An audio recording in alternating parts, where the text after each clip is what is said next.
Bonsoir à tous et bienvenue sur RTI 1 pour ce dernier carrefour de l'information. Voici les titres.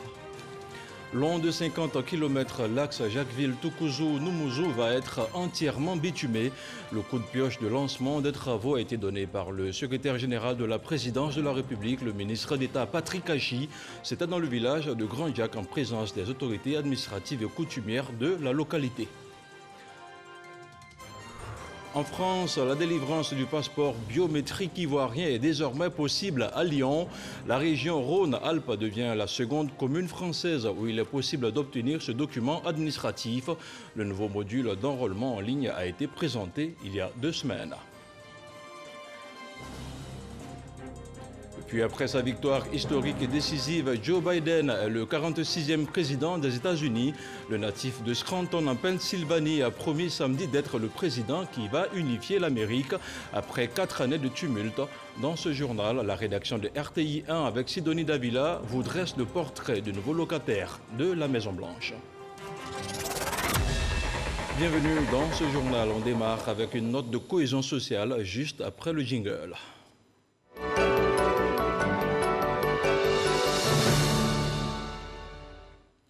Resserrer les liens de fraternité et de l'unité entre les populations de la région de Bouaké, c'est la mission que s'est assignée l'Union nationale des enfants du Grand Centre de la Côte d'Ivoire à travers une caravane de la paix. Cette union de jeunes veut lutter également contre les fausses informations véhiculées sur les réseaux sociaux, des rumeurs qui fragilisent la paix et l'unité nationale. Les explications de Kader Sogodogo. Au lendemain de l'élection présidentielle du 31 octobre dernier, des rumeurs d'attaques entre communautés ethniques sont propagées sur les réseaux sociaux. De fausses informations qui fragilisent la cohabitation et créent la psychose au sein des populations. Pour resserrer les liens de fraternité et consolider l'unité, l'Union nationale des enfants du Grand Centre de la Côte d'Ivoire initie une caravane pour la paix. De Konakankro à Nembo, à Tienкro, à Houphouët-Ville, à Bouaké, en passant par Assirkro, sous-préfecture de Sakassou, les échanges ont porté sur la paix, le développement et surtout le vivre ensemble. Depuis quelque temps, il y a tellement de rumeurs qui circulent dans la ville. Donc nous avons décidé de sensibiliser les différentes communautés à rester sereins, que personne ne cherche à détruire qui que ce soit. À Kongo-Dekro, commune de Bouaké, la notabilité et les populations saluent cette initiative. Ceux qui sont venus dire, on est content, parce que c'est ce que moi-même j'ai besoin. Je veux la paix. Si les gens viennent pour nous provoquer, on va dire que non, il faut prendre ton force là pour aller faire ce que tu as besoin de faire là-bas. Nous, on n'est pas venus de par là. Ils ont pris vraiment une bonne initiative pour essayer de calmer, disons, les tensions qui montent dans les villages. Bon, j'ai pris Dieu pour que vraiment tout le monde essaie de prendre ce même chemin-là, où on prône la paix. Si l'on s'inscrit de la paix, à Kongo-Dekro, c'est toute une famille, c'est toute une jeunesse, c'est tout un ensemble, un brassage culturel. Il y a plusieurs ethnies ici. La caravane de la paix va sillonner toutes les sous-préfectures de la région de Bouaké. On continue à parler de cohésion sociale dans le cadre de ces activités pour la consolidation de la paix.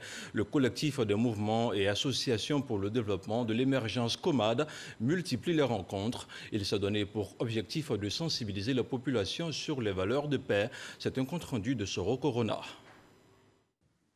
Échange entre les responsables du collectif des mouvements et associations pour le développement et l'émergence CONAD et les présidentes d'associations et mouvements des femmes de Bouaké. Une initiative du CONAD dans le cadre de ses activités pour le renforcement de la paix et la consolidation de la cohésion sociale. Au cours de cette rencontre, les femmes ont été sensibilisées sur l'importance de la paix, mais aussi sur leur rôle à jouer pour le maintien de l'unité et du vivre ensemble. Il faudrait que les uns et les autres que nous avons invités aujourd'hui repartent dans leur base, qu'ils aillent faire la restitution, à savoir, Bouaké doit demeurer dans la paix.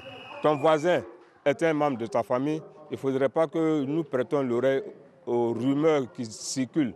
Les leaders des associations et mouvements des femmes de Bouaké saluent cette action du CONAD. Il est de notre responsabilité d'agir, d'exhorter, de sensibiliser chaque fois, tous les jours, nos enfants, nos frères, nos maris, pour que nous puissions vivre en paix et éviter des conflits intercommunautaires et pour que nous puissions avoir vraiment la cité prospère pour laquelle nous travaillons tous. La paix qu'il y a eu depuis 2010 à Bouaké, que cette paix demeure, nous avons sensibilisé Nous pensons que ça a gagné.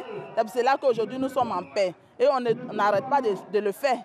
Parce que nous avons nos sœurs aussi, les villages qui sont aux environs de Boaké. Nous passons partout pour passer l'information de la paix, de la cohésion sociale. Créé en 2015, le CONAD est un collectif qui regroupe 100 mouvements et associations de jeunes en Côte d'Ivoire. Ses responsables comptent pérenniser et étendre ces actions de sensibilisation pour renforcer davantage la cohésion sociale entre les populations ivoiriennes.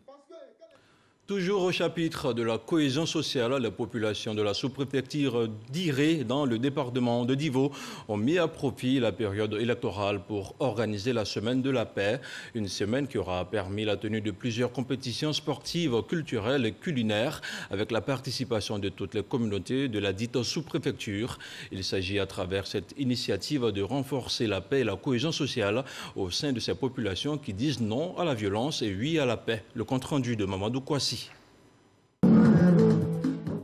La période électorale transformée en des moments de fête et de réjouissance à Iré dans le département de Divo. Les populations de cette sous-préfecture mettent à profit cette période pour sceller l'entente, la cohésion et la paix qui règnent depuis des années. Une semaine de la paix est organisée avec un contenu diversifié, notamment des compétitions sportives, culinaires et culturelles. Ces différentes compétitions ont vu la participation de toute la communauté et associations de la sous-préfecture d'Iré, avec une participation massive des jeunes et des femmes. Il s'agit pour les autorités locales de renforcer la cohésion et la paix en mettant en contribution toute la population. Nous tendons allègrement vers la fin de cette semaine. Mais la fin de la semaine de paix et de cohésion à Iré ne doit nullement être interprétée comme la fin de la paix à Iré. Bien au contraire, au-delà de la semaine en cours, nous devons au quotidien cultiver, exprimer, extérioriser les acquis de cette semaine. Cette initiative est soutenue par les sociétés minières exerçant dans le département de Divo. Elles aussi souhaitent un climat apaisé pour favoriser le développement économique de leurs activités et surtout pour le bien-être des populations.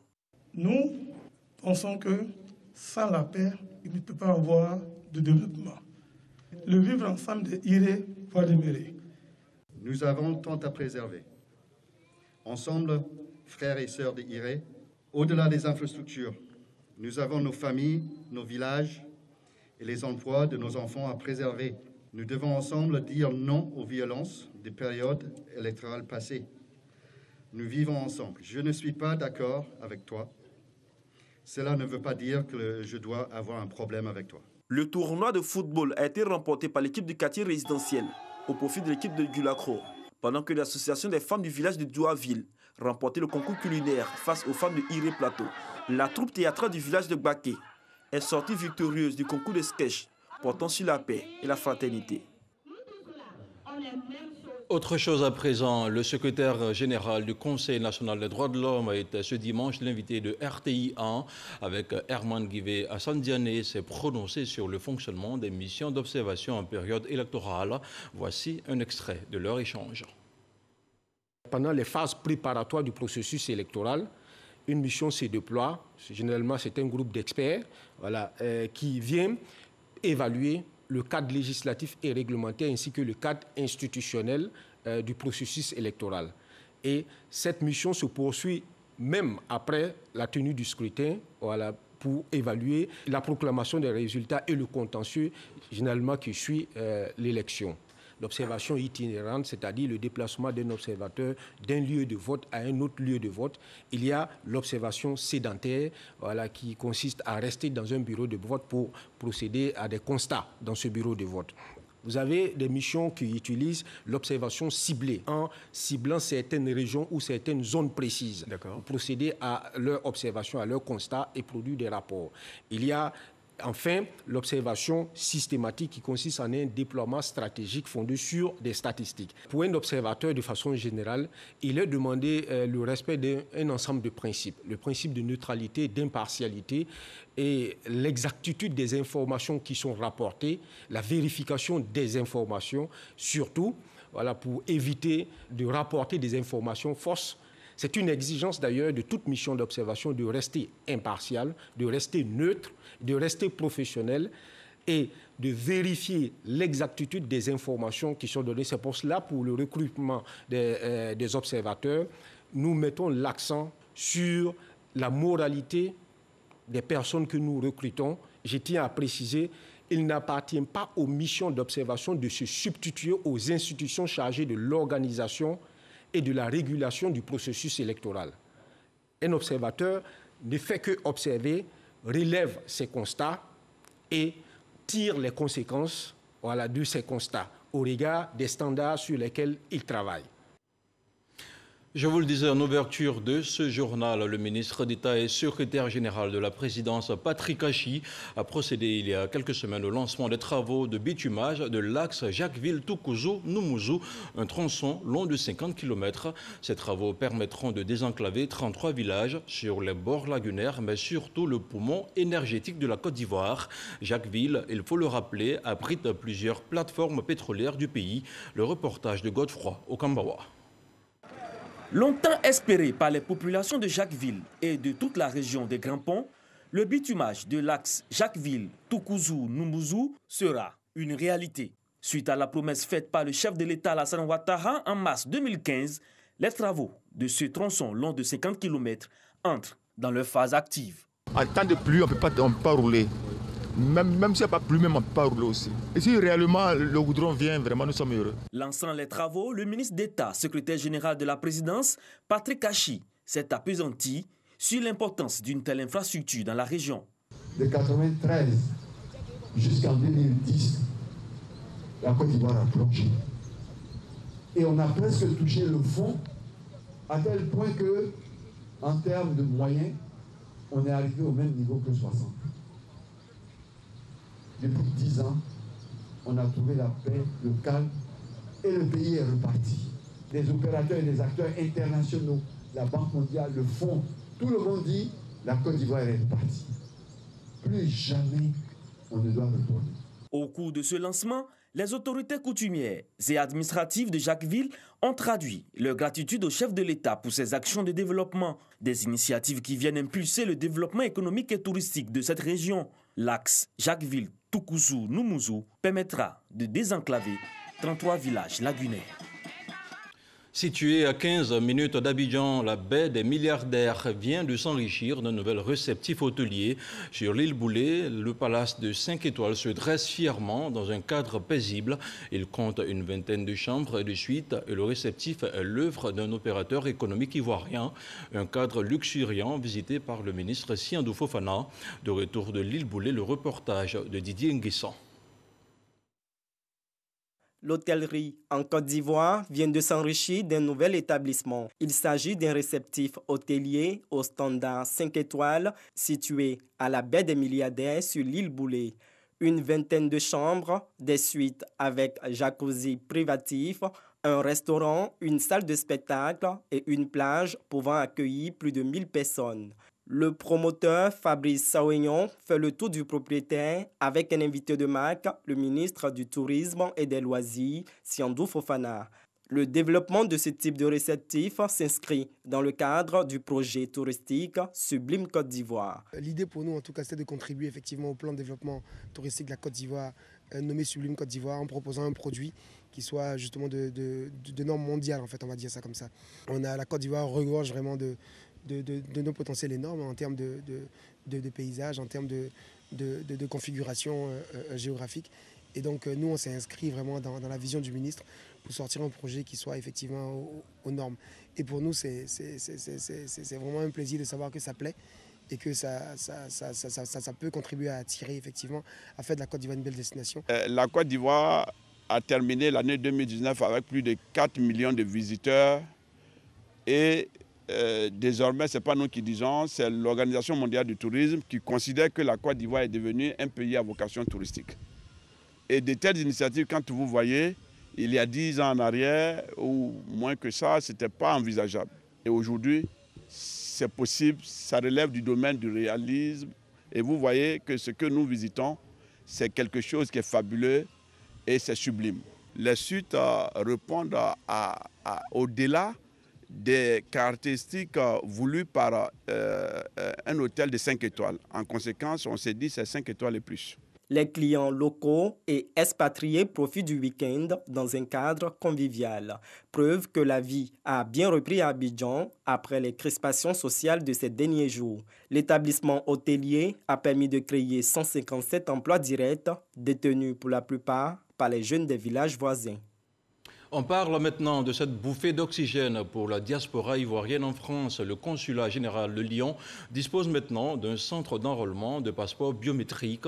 Ce nouveau dispositif va permettre à près de 30% des Ivoiriens vivant dans le sud de la France d'être impactés et de gagner du temps. Adama Koné. Deuxième guichet d'enrôlement pour le passeport biométrique en France. En dehors de Paris, la capitale, les Ivoiriens vivant dans l'Hexagone peuvent désormais se faire établir leur passeport dans le sud du pays, à Lyon. Le lancement de l'opération a eu lieu au consulat général de la Côte d'Ivoire à Lyon et l'impact est considérable. Quand on regarde la carte, on voit que nous couvrons le sud de la France. Par exemple, la ville de Lyon, Lyon seulement, ceux qui sont officiellement inscrits, nous sommes en 2845 Ivoiriens. Ça, c'est les statistiques, les chiffres donnés par la préfecture de police. En ajoutant ceux qui ne sont pas identifiés, sont à plus de 6 000. Oui. Donc, c'est nécessaire, uniquement pour Lyon, c'est nécessaire que Sénéda vienne s'implanter parce que nos compatriotes en ont besoin. Donc, nous sommes plus près de la population pour les aider. Ce rapprochement de l'administration des Ivoiriens de la diaspora est source de gains de plusieurs ordres. On s'en réjouit de savoir que c'est à côté de nous. Économiquement, comme l'a dit certains, oui, on économise 200 € de train et de fatigue pour aller faire le passeport et revenir sur soi-même. Ce qui nous réjouit le plus, c'est les délais des rendez-vous. Parce que quand les rendez-vous sont faits qu'à Paris, les délais sont distendus. Maintenant que les gens ont la possibilité d'avoir les rendez-vous et à Paris et à Lyon, on voit qu'il y a des gens de Paris qui téléphonent ici. Bordeaux, Marseille, Ajaccio, Nice, Clermont-Ferrand sont entre autres les villes directement concernées par cette décentralisation de l'établissement du passeport ivoirien. Un document, faut-il le rappeler, qui sert aussi au renouvellement du titre de séjour. Retour en Côte d'Ivoire où le gouvernement veut amener les populations des zones frontalières à s'impliquer dans la sécurisation des lignes de démarcation. À cet effet, le secrétariat exécutif de la Commission nationale des frontières a offert des séances de formation liées à la cohabitation pacifique et à la lutte contre la maladie à coronavirus à plusieurs leaders communautaires dans le département de Doropo et celui de Teini dans la région du Bunkani. À terme, il s'agit de faire de ces leaders des relais auprès de leur communauté respectives, une formation rendue possible grâce au soutien financier de la coopération allemande, la GIZ. On en parle avec Clément Bocco. Conflit foncier, orpaillage clandestin, porosité des frontières. Autant de mots qui entravent les efforts du gouvernement dans la sécurisation des espaces frontaliers. L'État implique alors les acteurs locaux dans cette lutte, d'où ces séances de formation à l'attention des leaders communautaires. Ils sont 43 dans le département de Doropo et 29 dans le département de Teini, dans la région du Bunkani. Nous avons beaucoup insisté sur la nécessité de mettre en place un système d'alerte précoce pour informer les autorités d'éventuels dangers, également collecter et analyser ces informations-là pour la prise de décision au niveau de la Commission nationale des frontières. En plus de la formation à la cohabitation pacifique, ces responsables de communauté sont formés pour être des relais dans la lutte contre la maladie à coronavirus. Ils reçoivent à la fin de la formation des kits d'hygiène et de protection contre la Covid-19. Occasion mise à profit pour le secrétaire exécutif de la CNFCI pour s'imprégner des réalités des populations de Koguienou, un village du département de Doropo qui fait frontière avec le Burkina Faso. Ici, avant, il n'y avait pas une école proche ici, donc il y avait une école ici, à Bodana, tout près. Donc si tu n'as pas quelqu'un à Doropo, tu ne peux pas aller commencer à faire les études là-bas. Voilà pourquoi nous on s'est retrouvés au Burkina. Nous sommes Ivoiriens, mais on n'arrive pas à communiquer sur notre réseau en Côte d'Ivoire ici. Et voilà, les Burkinabés à côté ici, il y a des antennes, tellement comme RTL, l'autre côté là-bas. Forcément, on est obligé de travailler avec ça, comme il n'y a pas notre réseau ici. Donc, on souhaiterait qu'il y ait la possibilité de nous aider à avoir des antennes ici. Nous avons, lors des échanges avec ma collègue, la secrétaire permanente de la Commission nationale des frontières du Burkina, décidé de mettre à contribution les instituts géographiques de nos pays respectifs afin de geler déjà les conflits, les tentatives d'annexion de territoires de l'un ou l'autre pays. Et tout ça, sont des activités que nous avons engagées. Avec la mise en place de la commission mixte paritaire, nous allons quand même arriver à mettre fin à ces conflits frontaliers de délimitation entre le Burkina et la Côte d'Ivoire. Cette tournée de sensibilisation se réalise grâce à l'appui de la coopération allemande GIZ. Prochaine étape, Sikolo, dans le département de Kong. On parle maintenant de la maladie à coronavirus dans quelques instants.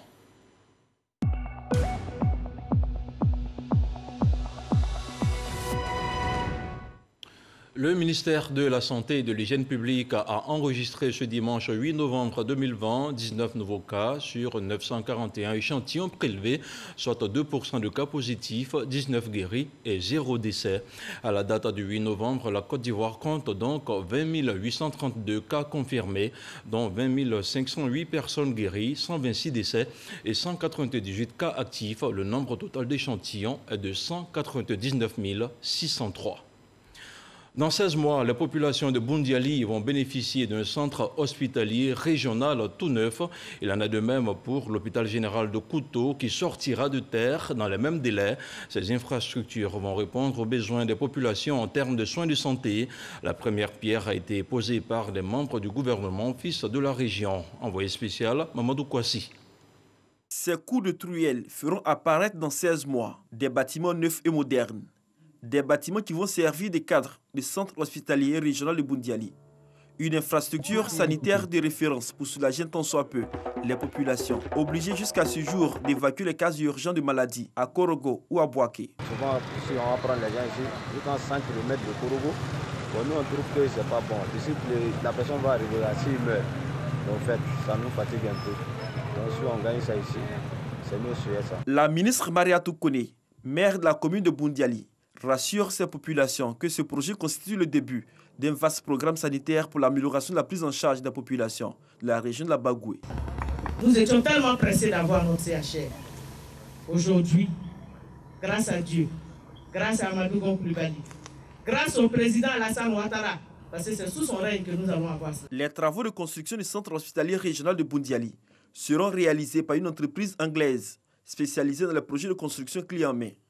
Après Boundiali, c'est la ville de Kouto qui accueille les cadres de la région et les envoyés du ministère de la Santé et de l'Hygiène publique. Ils y sont pour poser également la première pierre de l'hôpital général de la ville, un édifice qui vient répondre également aux préoccupations de la population de ce département. Je remercie au-delà de tout le président Alassane Ouattara pour son œuvre gigantesque de développement au profit de l'ensemble de nos populations et en particulier des populations de la région de la Bagoué. L'inquiétude est définitivement passée, vous voyez le sourire et l'optimisme sur les visages de mes frères de Kouto, donc nous savons que l'hôpital sera là et on commencera à se soigner ici.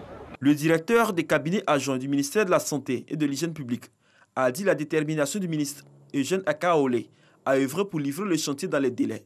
La construction des infrastructures sanitaires de Boundiali et de Kouto s'inscrit dans le cadre du programme présidentiel de construction et d'équipement des centres de santé. Coût global 200 milliards de francs CFA.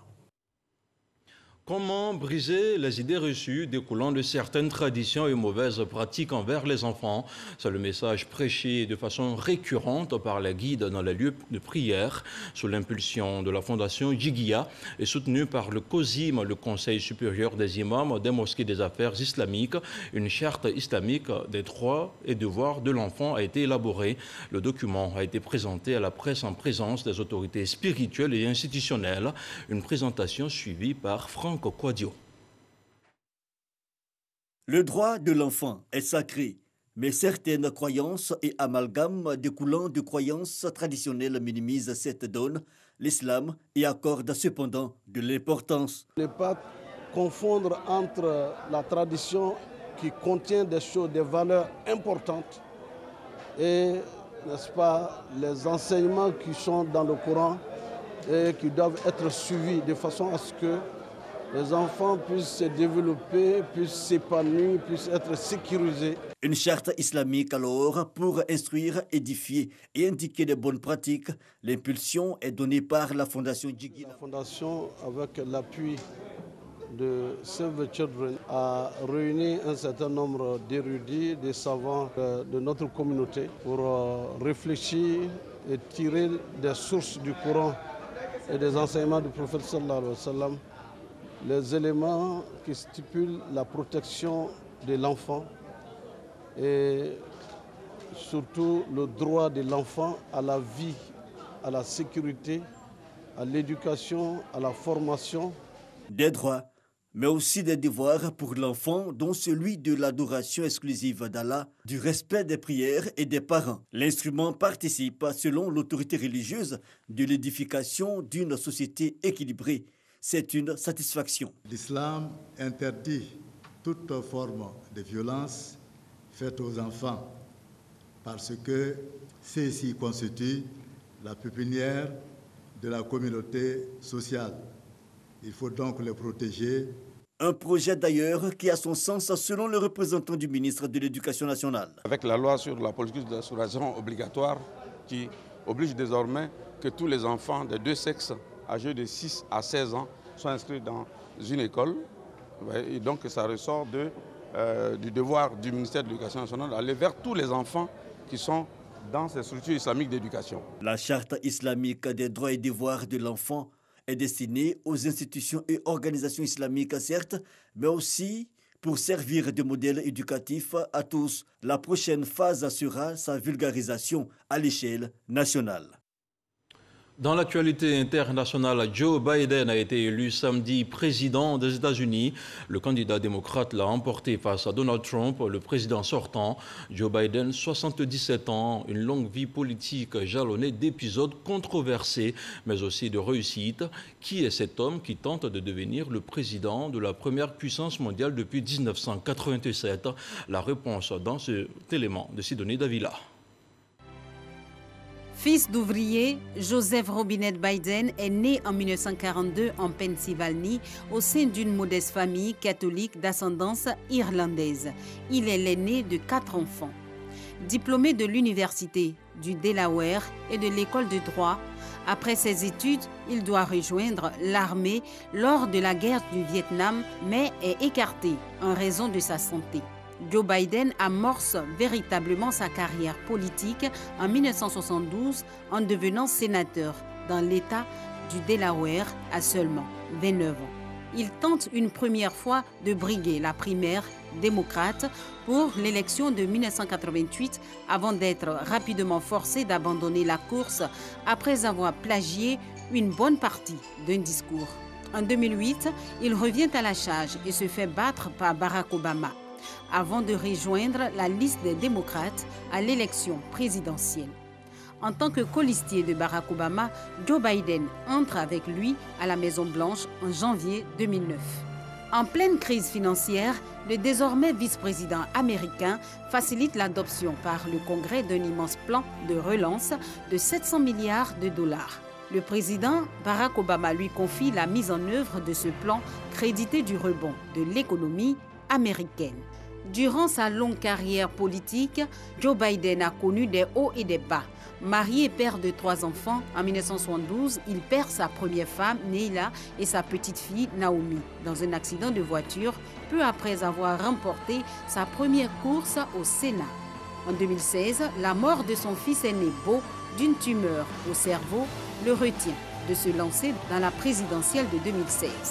Après les tragédies familiales, 2 premières tentatives présidentielles ratées et une campagne bouleversée par la pandémie à coronavirus, le vétéran de la politique américaine va accomplir un vieux rêve. La 3e tentative est la bonne. À 77 ans, le vieux routier de la politique américaine, Joe Biden, est finalement parvenu ce samedi à arracher la victoire à Donald Trump. Ce catholique fier de ses origines irlandaises, Joe Biden, est marié à Jill Biden depuis 1977. Ensemble, ils ont une fille. L'homme qui tente de devenir président des États-Unis depuis 1987, Joe Biden, a une longue vie politique jalonnée d'épisodes controversés, mais aussi de réussites qu'il brandit aujourd'hui. N'est-ce pas que la patience est un chemin d'or? Nous sommes à l'international et je vous invite à y rester. À présent, passons en revue l'actualité dans le monde de la semaine qui se referme dans quelques instants seulement. Et c'est une sélection signée Sidonie Davila.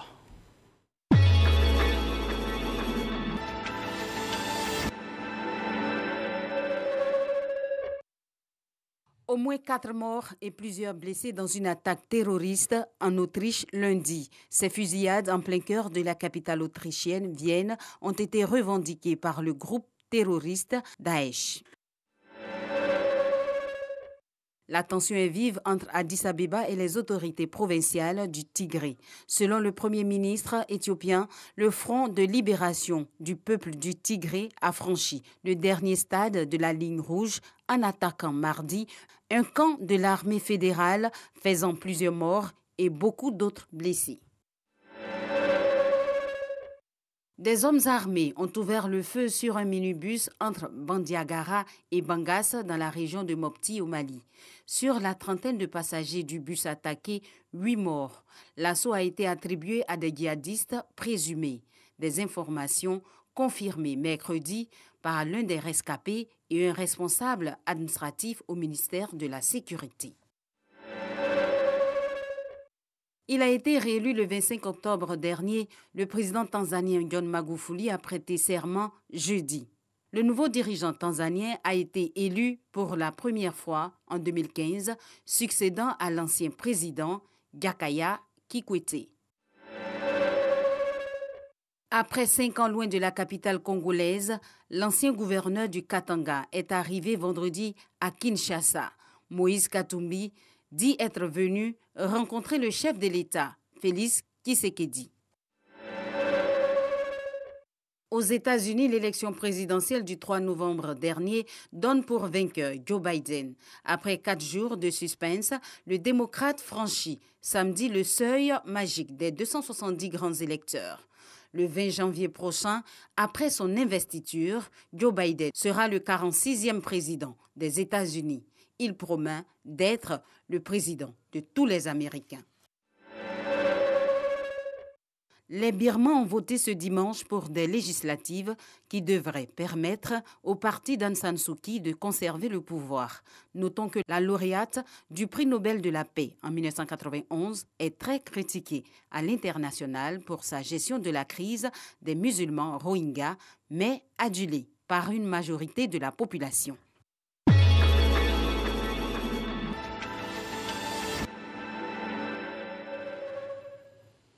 Ainsi se referme cette édition. Merci à tous de l'avoir suivi. L'information revient lundi à 6h30 avec Régis Kofi. Agréable soirée à tous sur nos antennes. Bonsoir.